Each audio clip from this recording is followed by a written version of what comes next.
کارکردن لە پرۆژەی شەقامی 100 مەتری سلەیمانی بەردەوامە و لە ئێستادا گەورەترین کارگا بۆ وردکردنی بەرد لە پرۆژەکەدا خراوەتە کار کە بەرد ورد دەکات و پاشان لە ڕێگەی کارگەیەکی دیکەوە لەگەڵ چەند کەرەستەیەکی تر تێکەڵ دەکرێت و دواتر بەکاردەهێنرێت بۆ چینی ژێرەوەی قیری شەقامەکە.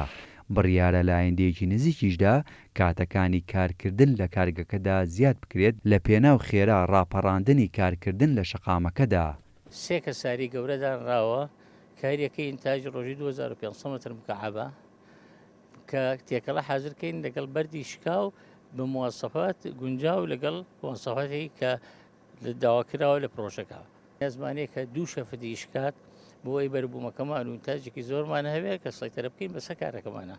بەڕێوەبەری شەقامی 100 مەتری سلەیمانی دەڵێت کارکردن لە شەقامەکە بە شێوەیەکی زۆر باش بەڕێوە دەچێت چەند قۆناغێکی باشیشی تێپەڕاندووە.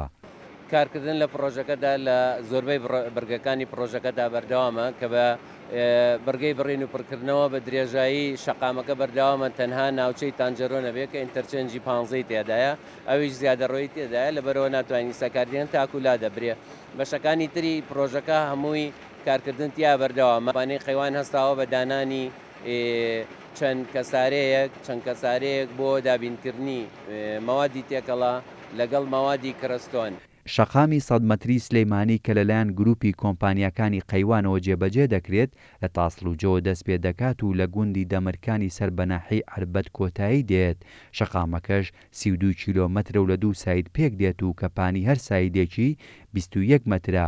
پرۆژەکەش بە یەکێک لە پرۆژە گرنگەکانی هەرێمی کوردستان و پارێزگای سلەیمانی دادەنرێت بە ئاراستەی زیادکردنی جوڵەی بازرگانی و پیشەسازی و بازاڕی کار.